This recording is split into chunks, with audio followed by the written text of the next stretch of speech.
পৰীক্ষিত নৃপে পাছে পুছিলা শুকক, কি কৰিলা কৃষ্ণে পঠাই সাধু উদ্ধৱক। পৰম মধুৰ মূৰ্তি দেখন্তে মুকুতি, কৰিলন্ত অন্তৰ্ধান কমন যুগুতি। আমি কৈ আছিলোঁ ভাগৱতৰ কথা, কেইবাঠাইতো চলি আছে। নৈমিষাৰণ্যত সূত মুনিয়ে 28,000 ঋষি মুনিৰ আগত কৈছে। কাৰ কথা কৈছে? শুকদেৱে গংগাৰ পাৰত পৰীক্ষিতক যিখিনি কৈ আছিল, আৰু বিদুৰক মৈত্ৰেয় যিখিনি কৈ আছিল, আৰু ব্ৰহ্মাই নাৰদক যি কৈ আছিল, এই কথোপকথনখিনি গোটেইখিনি নৈমিষাৰণ্যত সূত মুনিয়ে কৈ আছে। কাক? 28,000 ঋষি মুনিক, শৌনকক প্ৰমুখ্য কৰি। আৰু কোৱাৰ মাজতে এতিয়া শুকদেৱে পৰীক্ষিতৰ আগত যেতিয়া উদ্ধৱ আৰু কৃষ্ণৰ সংবাদৰ কথা ক'লে, কৃষ্ণ উদ্ধৱৰ মূল বস্তুটো এটাই। উদ্ধৱৰ প্ৰশ্ন আছিল যে তোমাক কেনেকৈ পাম, তুমি নাথাকিলে তোমাৰ ওচৰলৈ কেনেকৈ যাব। আৰু লগতে বহু প্ৰশ্ন কৰিছিলে, সম কাক কয়, দম কাক কয়, ঈশ্বৰ কোন, শত্ৰু কি, মিত্ৰ কি, বিভিন্ন ধৰণৰ প্ৰশ্ন। মূল কথাটো কৈছে ভগৱানে, কৃষ্ণই কৈছে মোক পোৱাৰ 3টা মাৰ্গ আছে। যোগ ত্ৰায়ময়ী প্ৰোক্তা নৰনম শ্ৰেয় বিধিচ্ছয়, জ্ঞানম কৰ্মম চা ভক্তিম চা না উপায় অন্যস্তি কুত্ৰাচিত। হে উদ্ধৱ, মোক পাবৰ কাৰণে 3টা মাৰ্গ আছে। এটা হৈছে কৰ্ম মাৰ্গ, য'ত যাগ যজ্ঞ পূজা পাতল হয়। এটা হৈছে জ্ঞান মাৰ্গ, য'ত নিৰ্গুণ নিৰাকাৰ ব্ৰহ্মক উপাসনা কৰে ধ্যান ধাৰণা সমাধিৰ দ্বাৰা। আৰু এটা হৈছে ভক্তি মাৰ্গ, য'ত সমস্ত ভূতত প্ৰভু ভগৱন্ত বিৰাজমান হৈ আছে বুলি এই সত্যটো অনুধাৱন কৰি কৃষ্ণত একান্ত শৰণ হৈ ভকতৰ সংগত তেওঁৰ লীলাসমূহ শ্ৰৱণ কীৰ্তন কৰি পৰমানন্দ লাভ কৰিব পাৰে। যদিও 3টা মাৰ্গৰ কথা উদ্ধৱক ক'লে, সিদ্ধান্ত দিছে এটা, জ্ঞান কৰ্ম ভকতি কহিলো কৰি ভেদ, ভকতি পৰমপন্থ দিলো পৰিচ্ছেদ। এই উদ্ধৱ, মই যদিও তোমাক 3টা মাৰ্গৰ কথা কৈছোঁ, মোৰ সিদ্ধান্ত কিন্তু এটা, সেইটো হৈছে ভক্তি মাৰ্গ। কিয়? যিজন ভগৱানে গীতাত অৰ্জুনক কৈছে সমু অহম সৰ্বভূতেষু নামে দৈশ্য অস্তি না প্ৰিয়, 9ম অধ্যায় 29 নম্বৰ শ্লোক গীতা। হে অৰ্জুন, সমু অহম সৰ্বভূতেষু, মই সকলোৰে কাৰণে সমান, মোৰ কাৰণে কোনো বেছিকৈ প্ৰিয় নহয়, কোনো মোৰ কাৰণে শত্ৰু নাই, মই নিৰপেক্ষভাৱে সকলোৰে প্ৰতি সমান। আৰু যদি সকলোৰে প্ৰতি সমান, তেতিয়াহ'লে 2টা মাৰ্গ ছাইড কৰি যাগ যজ্ঞ পূজা পাতল আৰু ধ্যান ধাৰণা সমাধি, এই 2টা ছাইড কৰি কেৱল ভক্তিক গুৰুত্ব কিয় দিলা? ভগৱানে কি তেতিয়াহ'লে কৰ্মকাণ্ড, যাগ যজ্ঞ পূজা পাতল আৰু জ্ঞান মাৰ্গৰ প্ৰতি কি অকণমান সতিনী দৃষ্টিৰে চাইছে নেকি? নহয়, মাহিমাৰ দৃষ্টিৰে চোৱা নাই। কাৰণটো বুজক, ভগৱান কোন? পিতা সমস্য জগত মাতা ধাতা পিতামহ, বেদ্যম পবিত্ৰ ওংকাৰ ঋগ সাম যজুৰে বচ। 9ম অধ্যায় 17 নম্বৰ শ্লোক গীতা। হে অৰ্জুন, মই সমস্ত জগতৰ পিতা, মই মাতা, মই পিতামহ, বেদৰ ওংকাৰ মই, ঋগ সাম যজুৰ সব বেদ মই। যিজন আমাৰ পিতা, যিজন আমাৰ মাতা, যিজন পিতামহ, সেইজনে কি সন্তানৰ বেয়া কথা চিন্তা কৰিব নেকি? কোন এনেকুৱা পিতৃ মাতৃ আছে যোনে নিজৰ সন্তানৰ বেয়াটো চিন্তা কৰিব, অহিত চিন্তা কৰিব? এনেকুৱা কোন আছে? কোনেও চিন্তা কৰিব নোৱাৰে। কিহৰ কাৰণে ক'লে? কৰ্মকাণ্ড আৰু জ্ঞান মাৰ্গ বাদ দিবলৈ। তত্ত্বটো বুজক, উদ্ধৱ কৃষ্ণ সংবাদৰ মূল কথা কৰ্মকাণ্ড, যাগ যজ্ঞ পূজা পাতল, যাক লৈ বৰ্তমান বিভিন্নজনে বিভিন্ন মন্তব্য দিছে। শাস্ত্ৰই কি কৈছে শুনক। উদ্ধৱক কৈছে মন্ত্ৰস্য পৰিজ্ঞাতম কৰ্মসুধীৰ মদ অৰ্পণম, ধৰ্ম সম্পদতে ষডভি অধৰ্মস্য বিপৰ্যয়। 11, 21, 15 একাদশ স্কন্ধ 21 অধ্যায় 15 নম্বৰ শ্লোক ভাগৱত। হে উদ্ধৱ, যাগ যজ্ঞ পূজা পাতল কৰাত মোৰ আপত্তি নাই, কিন্তু যাগ যজ্ঞ পূজা পাতল কৰিলে 6টা বস্তুৰ শুদ্ধতা হ'ব লাগিব। যজ্ঞত যদি 6টা বস্তুৰ শুদ্ধতা নাথাকে, কি 6টা? স্থান, কাল, পাত্ৰ, দ্ৰব্য, মন্ত্ৰ, ক্ৰিয়া। স্থান, কাল, পাত্ৰ, দ্ৰব্য, মন্ত্ৰ, ক্ৰিয়া। 6টা বস্তুৰ যদি শুদ্ধতা নাথাকে, তেতিয়াহ'লে যাজকৰ বিপৰ্যয় ঘটিব বুলি কৈছে। মৃত্যু পৰ্যন্ত হ'ব পাৰে। পুৰোহিতৰ বুলি কোৱা নাই, সেৱকীৰ, যোনে যজ্ঞটো পতাইছে, সেৱকীসকলৰ। স্থান, য'তে ত'তে যজ্ঞ নহয়। কলি যুগৰ ভয়াৱহতাৰ কথা গম পায় এই ঋষিসকল, যি 28 সহস্ৰ ঋষি বেদত প্ৰধান, তেওঁলোকে প্ৰয়াগ ক্ষেত্ৰত ভগৱান নাৰায়ণৰ দৰ্শন পায়। তেওঁক অনুৰোধ কৰে, হে প্ৰভু, কলিযুগ অতি ভয়াৱহ, পাতকী, আৰু ইয়াৰ মানুহখিনিয়ে বৰ কষ্ট পাব। সেইকাৰণে জনকল্যাণৰ হকে, মানুহখিনিৰ কল্যাণ সাধনৰ হকে আমি 1000 বছৰ জোৰা এটা যজ্ঞ কৰিব বিচাৰিছোঁ। আমাক এটুকুৰা স্থান দিয়া। য'তে ত'তে যজ্ঞ নহয়। ভগৱান নাৰায়ণে ক'লে, মোৰ হাতৰ চক্ৰটো প্ৰক্ষেপণ কৰিম, এই চক্ৰৰ লগত তোমালোক যোৱা। মোৰ চক্ৰটো গৈ য'ত পৰি যাব, আৰু চক্ৰৰ মাজৰ নেমিবিলাক, যেনেকৈ চাইকেলৰ চকাৰ স্পকবিলাক, তেনেকৈ প্ৰভু ভগৱন্তৰ হাতৰ চক্ৰৰ মাজৰ যিবিলাক শলা, এইবিলাকক নেমি বুলি কয়। নেমি, য'ত চক্ৰটো ৰৈ যাব, নেমিবিলাক পৰি যাব, তাত তোমালোকে যজ্ঞ কৰিবা।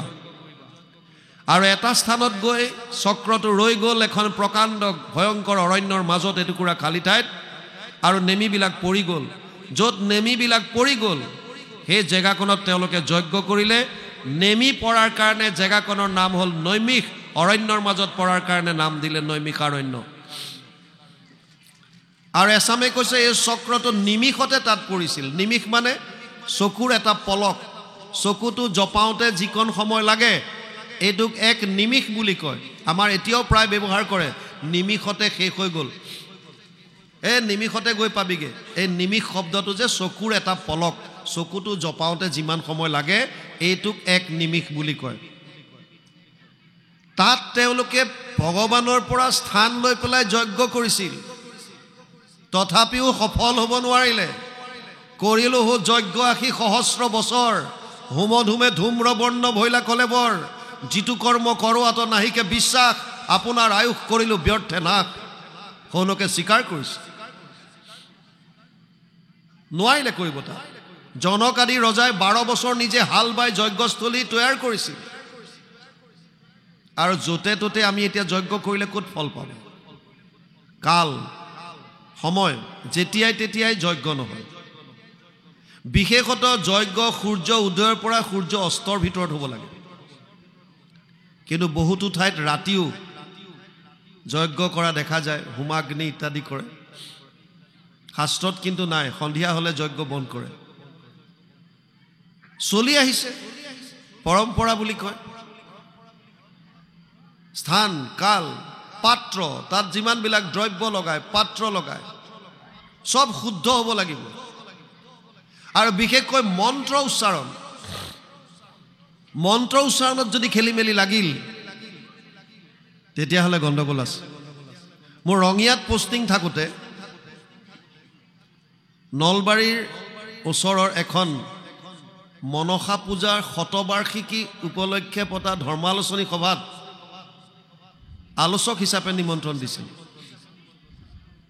আৰু যিকেইজন ল'ৰা আহিছিল আমাক নিমন্ত্ৰণ দিবলৈ, আমি তেওঁলোকক কৈছিলোঁ যে তোমালোক আহিছে, ভাল হৈছে, মই ভাল পাইছোঁ, কিন্তু মই যি ক'ম গীতা ভাগৱতৰ পৰা ক'ম, আৰু গীতা ভাগৱতে এক শৰণৰ কথা কৈছে। তোমালোকে মনসা পূজাৰ উপলক্ষে পাতিছে, মই কোৱা কথাখিনিত পিছত যদি বেয়া পোৱা মোৰো বেয়া লাগিব। বোলে নহয়, ৰাইজে বিচাৰিছে, আপুনি যি ক'ব শাস্ত্ৰৰ পৰা ক'ব, আপুনিতো নিজাকে একো নকয়। বোলো নকওঁ, মই যি ক'ম গীতা ভাগৱতৰ ক'ম, আৰু উদ্ধৃতি দিয়ে ক'ম, ৰেফাৰেঞ্চ দাঙি ধৰা হ'ব। বোলে হ'ব আপোনাক বিচাৰিছে আহিব আমি গ'লো আমাক ভাষণ দিবলৈ দিলে 2 ঘণ্টাৰ ভাষণত যজ্ঞৰ কথা ওলাল আমি কওঁ বুলি কোন হৃদিস্থিত হোৱা তুমি যেন কৰা বাহা স্বামী ঋষিকেশ কৰিব তেনয় প্ৰভু ভগৱন্তৰ ওপৰত বিশ্বাস ৰাখি আগবঢ়াই যোৱা হয় তেওঁ যেনেকৈ লৈ যায় গৈ থাকো যজ্ঞৰ কথা ওলাল আমি ক'লো যজ্ঞটো এবিধ নহয় আমি যেনেকৈ এবিধে বুলি ভাবো কেৱল দ্ৰব্য যজ্ঞ আমি সৰুৰে পৰা ভাবো যে যজ্ঞ মানে এটাই অগ্নি প্ৰজ্বলিত হ'ব আৰু তাত দ্ৰব্যৰ আহুতি দিব এইটোকে যজ্ঞ বুলি ভাবি আছিলো কিন্তু গীতাই চকু খোল খুৱাই দিলে দ্ৰব্য যজ্ঞ তপু যজ্ঞ যোগ যজ্ঞ তথাৎ পৰে স্বাধ্যায় জ্ঞান যজ্ঞস্য যতয় সংচিত ব্ৰত 4th অধ্যায় 28 নম্বৰ শ্লোক গীতা হে অৰ্জুন যজ্ঞ বহুত আছে দ্ৰব্যৰ যজ্ঞ আছে তপৰ যজ্ঞ আছে কায় মনো বাণীৰ তপ যোগৰ যজ্ঞ আছে কেনেকৈ ইন্দ্ৰিয়বিলাক ঠিক ঠাক কৰিবৰ কাৰণে যোগাসন ইত্যাদিৰ দ্বাৰা ঈশ্বৰৰ লগত কি ধৰণে আমি সংযম কৰিব সম্পৰ্ক কৰিব পাৰোঁ সংযোগ কৰিব পাৰোঁ আৰু দ্ৰব্য যজ্ঞ তপ যজ্ঞ যোগ যজ্ঞ তথাৎ পৰে স্বাধ্যায় নিজক জানিবৰ কাৰণে আৰু আটাইতকৈ কৈছে জ্ঞান যজ্ঞ যেটো আজি হৈ আছে এটো জ্ঞান যজ্ঞ ইয়াৰ পৰা জ্ঞান অগ্নি প্ৰজ্বলিত হৈ আছে আৰু আমি আমাৰ অজ্ঞানবিলাক ইয়াত আহুতি দি আছো ভগৱান কৃষ্ণই ক'লে শ্ৰেয়ান দ্ৰব্যময়ী যজ্ঞাত জ্ঞান যজ্ঞ পৰন্তপ সৰ্বকৰ্মাখিলম পাৰ্থ জ্ঞানে পৰিসমাপ্যতে 4th অধ্যায় 33 নম্বৰ শ্লোক গীতা হে অৰ্জুন সমস্ত যজ্ঞৰ ভিতৰত জ্ঞান যজ্ঞ শ্ৰেষ্ঠ ভগৱান কৃষ্ণই ক'লে লগতে আমি তাত আগবঢ়ালো যে যজ্ঞ কৰাত যদি 6টা বস্তুৰ শুদ্ধতা নাথাকে তেতিয়াহ'লে যাজকৰ মৃত্যু পৰ্যন্ত হ'ব পাৰে বিপৰ্যয় ঘটিব পাৰে 2 ঘণ্টাৰ ভাষণ দি আমি নামি আহিলো অহাৰ লগে লগে কমিটিৰ ল'ৰাখিনিয়ে ঘেৰাও কৰি ধৰিলে আৰু ক'লে যে ছাৰ আপুনি বৰ ডাঙৰ কথা এটা কৈ আহিল বোলো কোনটো বোলে আপুনি কৈছে যে 6টা বস্তুৰ শুদ্ধ নহ'লে যাজকৰ মৃত্যু হ'ব আমাৰ কমিটিখন যাজক হয় নে নহয় আমি বোলো কমিটিখনটো যাজক হয় লগতে তোমালোকৰ সেৱকী যিমান আছে সব যাজক পুৰোহিতক বাদ দি সেৱকীসকল যাজক তেওঁলোকে ক'লে আমি জানো যে আপুনি এনেই কোৱা নাই আমাক অকণ বুজাই দিয়কচোন আৰু ভালকে কি ঘটনাটো আপুনি ক'লে মন্ত্ৰ ভুল হ'লেও গণ্ডগোল হ'ব বোলো হয় ভাগৱতত 6ষ্ঠ স্কন্ধত এটা কাহিনী আছে বৃত্তাসুৰ বধ দস্তা মুনি বুলি এজন মুনি আছিল তেওঁৰ পিতেক আছিল বিশ্বৰূপ গুৰু বৃহস্পতিয়ে যেতিয়া ইন্দ্ৰক এবাৰ ত্যাগ কৰিলে মনত আঘাত পায় তেতিয়া তেওঁলোকে বিশ্বৰূপৰ ওচৰত শৰণ লৈছিল ভগৱান বিষ্ণুৰ উপদেশত বিশ্বৰূপ দস্তা মুনিৰ ল'ৰা আৰু গুৰু হিচাপে তেওঁক বৰণ কৰিছিল বিশ্বৰূপৰ মাতুল বংশ মামাৰ বংশটো আসুৰিক প্ৰভু ভগৱন্তলৈ অৰ্পণ কৰা প্ৰসাদ বিশ্বৰূপে আনি অসুৰ বংশক দিয়ে এই কথাত ক্ৰোধিত হৈ ইন্দ্ৰই বিশ্বৰূপৰ ডিঙি কাটি দিলে বধ কৰিলে গুৰু হত্যা ব্ৰহ্মবধ দস্তা মুনিৰ ক্ৰোধ উঠিল আৰু বৃত্তাসুৰক যজ্ঞৰ পৰা সৃষ্টি কৰিলে ইন্দ্ৰক বধ কৰিবৰ কাৰণে পুনৰ যজ্ঞ কৰিলে আৰু যজ্ঞত আহুতি দিয়াৰ সময়ত পূৰ্ণ আহুতি মন্ত্ৰত খেলি মেলি লাগি গ'ল তেওঁ ক'ব লাগিছিল ইন্দ্ৰ শত্ৰু নিধন হওক ইন্দ্ৰ শত্ৰু বিবৰ্ধনা আৰু মুখৰ পৰা ক্ৰোধৰ ভমকত ওলাই গ'ল ইন্দ্ৰৰ শত্ৰু নিধন হওক ইন্দ্ৰস্য শত্ৰু বিবৰ্ধনা মন্ত্ৰত খেলি মেলি হৈ গ'ল ছিদ্ৰ ৰৈ গ'ল য'ত হ'ব লাগিছিল ইন্দ্ৰ শত্ৰু নিধন হওক তাত ক'লে ইন্দ্ৰৰ শত্ৰু নিধন হওক ইন্দ্ৰৰ শত্ৰু বৃত্তাসুৰ গতিকে ইন্দ্ৰৰ হাতত বৃত্তাসুৰ বধ হ'ল ল'ৰাকেইটাই মোক ক'লে যে ছাৰ আপুনি কোৱা কথাটো 100% সত্য বুলি আমাৰো অনুমান হৈছে বোলো কেনেকৈ মানি ল'লা পতককে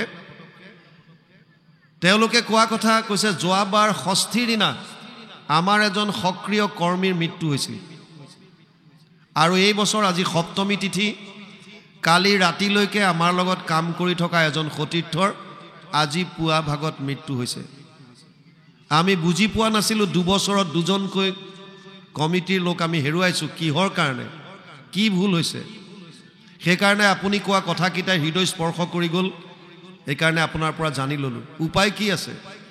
আমি বোলো উপায় আমি কি দিম, আমি নিজৰ কথা কমেই কওঁ। আমি ক'লো উপায়টো মহাপুৰুষ মাধৱদেৱে দিছে ঘোষাত, হৰি নাম কীৰ্তনত নাহি স্থান কাল পাত্ৰ নিয়ম সংযম একো বিধি। একো নাই, আপুনি লেট্ৰিনত বহি থাকিও কৃষ্ণ কৃষ্ণ ক'ব পাৰে, ৰাম নাম ল'ব পাৰে। বয়স বাঢ়ি আহিলে মানুহে কৃষ্ণ বুলি উচ্চাৰণ নকৰি পেলাই কৃষ্ণ কৃষ্ণ বুলি কয়, তেতিয়াও কোনো কথা নাই। এখন গাঁৱত এজন মানুহ আছিল, সি গোটেই গাঁৱৰ গৰু চৰায়। আজিকালি আমাৰ গাঁওবিলাকত গৰু কমিয়ে গ'ল, আপোনালোকৰ ফালে কি নাজানো। আগতে পাল চৰায়, গোটেই ঘৰৰ চবলে প্ৰত্যেকখন গাঁৱৰ গৰুবিলাক লৈ যায় পাল পাতি, আজি যদি এজনৰ কাইলৈ এজনৰ তেনেকৈ। সেইখন গাঁৱত এটা নিয়ম আছিল যে এজনেই আছে চৰোৱা, সেইজনক সকলোৱে খোৱা বোৱাৰ দায়িত্ব লয় আৰু তেওঁ সদায় গৰু চৰাবলৈ নিয়ে। এদিন গৰু চৰাবলৈ গ'ল, গৰুখিনি এৰি দিয়াৰ পাছত তেওঁ দেখিলে ফিল্ডখনৰ কাষৰ ৰাস্তাটোৱেদি কেইজনমান বগা বগা খুব সুন্দৰ সাজ পৰিধান কৰা কেইজনমান ভকতক দেখা পালে। আৰু গৰখীয়াজন দৌৰ মাৰি গৈ তাৰ মনত কি আহিল আৰু নাজানো, সি ভৰিত দীঘল দি পৰিল আৰু ক'লে, হে প্ৰভু সমস্ত, আমি গম পাইছোঁ আপোনালোক ঈশ্বৰৰ একেবাৰে কাষৰ কোনোবা, আমাকো অকণমান কিবা মন্ত্ৰ এটা শিকাই দিয়কচোন, আমিও ঈশ্বৰ ভক্তি কৰিম। চাওক, মানুহে যেতিয়ালৈকে কথা নকয় তেতিয়ালৈকে তেওঁৰ ভিতৰত কিমান পটেঞ্চিয়েল আছে, কিমান জ্ঞান আছে, এইটো আনে গম নাপায়। যদা যদা বাচ্যতি বাণী বাক্য বানম তদা তদা জাতি কুল প্ৰমাণম। যেতিয়া কথা কোৱা আৰম্ভ কৰে তেতিয়া গম পায় যে তেওঁ কিমান পানীৰ মাছ, কিমান জ্ঞানৰ গভীৰতা, কথা ক'লে গম পায়।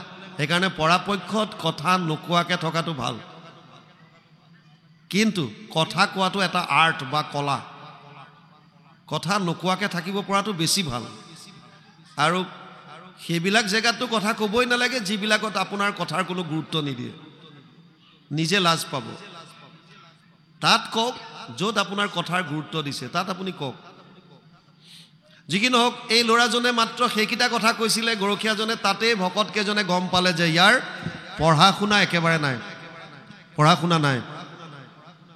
আৰু সেইকাৰণে ভাবিলে ইয়াক মন্ত্ৰ দি পেলাই এইটো কি লাভ হ'ব। তাক ক'লে তই কি কৰ, সি ক'লে গৰু চৰাও। তেতিয়াহ'লে এটা কাম কৰ, তোক এটা নাম দিওঁ, তই সেই নামটোকে জপ কৰি থাকিবি, লৈ থাকিবি মুখত, যিমান পাৰ নাম ল'বি। বোলে দিয়ক, তই গৰু চৰাও। আমাৰ ভগৱানো গৰু চৰাইছিল এসময়ত, নাম আছিল গোপাল।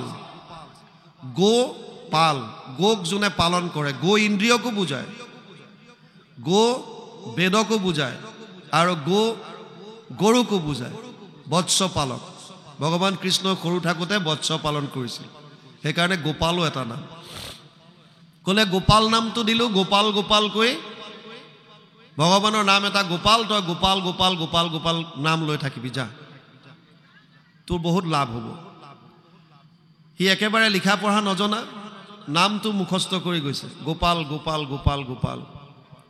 অলপ দূৰ যোৱাৰ পাছত দেখিলে এটা পুখুৰীত তাৰ লগৰ গৰখীয়াজনৰ ম'হ এজনীয়ে বোকাত সোমাই খেচি আছে, আৰু ম'হজনী গাভিনী, অভাৰখন বহুত ডাঙৰ। ই ম'হজনীক দেখাৰ লগে লগে তাৰ মনলৈ ভাৱ আহিল, আপুনি যাৰ লগত এনি টাইম থাকে তাৰ প্ৰভাৱটো পৰিবই। ম'হজনীক দেখাৰ লগে লগে সি ভাবিলে, এজনী ম'হটো গাভিনী হৈছেতো, বহুত গাখীৰ দিব, প্ৰায় 15-20 লিটাৰ আহিব, এইটো অমুকৰ ঘৰৰ। তাৰ চিন্তা ভাৱনাত গোটেই ম'হজনীৰ হিষ্ট্ৰী আহিল। অলপ পাছত সি নামটো পাহৰি থাকিলে, কি দিছিলে। আৰু ইতিমধ্যে চাইছে ভকতকেইজন নাইকিয়া, গ'ল আঁতৰি। তাৰ এতিয়া চিন্তা লাগি গ'ল, কি দিছিলে নামটো, কি দিছিলে নামটো। তেনেকুৱাতে তাৰ লগৰ গৰখীয়াজন আহি এই গাভিনী ম'হ যিজনীয়ে বোকাত খেচি আছিলে, ম'হজনীলৈ চাই ক'লে, হে বোকাত সোমাই কি গপকু কৰি আছ, ওলা। মানে ক'ব বিচাৰিছিল কি গপ মাৰি আছ, গপকু বুলি ক'লে, গপকু। ই গপটো শুনি পেলাই তাৰ অকণমান মাৰিছে মাইণ্ডত যে এইটোৱে দিছিলে নাম, আৰু সেইকাৰণে সি ভাবিলে গপকুৱে হয়, তাৰমানে ভগৱানৰ নাম মনত ভাবি আছে ভগৱানৰ। কিন্তু মুখত এতিয়া নামটো কি আহি গ'ল, গোপাল গৈ গপকু হৈ গ'ল। সি গৰখীয়াটোক ক'লে মোৰ গৰুকেইটা চাবি, মই নামটো আজি ভালকৈ মুখস্থ কৰি ল'ব লাগিব, পাহৰি যাওঁ নহ'লে বাৰে বাৰে। গছ এজোপাৰ তলত বহি লৈ পেলাই সি গপকু গপকু গপকু গপকু এনেকৈ নাম লৈ আছে, মুখস্থ কৰিছে। বৈকুণ্ঠত লক্ষী আয়ে আনি পেলাই আহাৰ মুঠি প্ৰভু ভগৱন্তক দিছে। ভগৱানে পিচিককৈ হাঁহি মাৰি দিলে। আয়ে সুধিলে কি হ'ল প্ৰভু, আহাৰত কিবা কমি বেছি নেকি? বোলে তেনেকুৱা একো নাই, মৃত্যু লোকত আজি মোক এটা নতুন নাম দিলে। কি নাম? গপকু।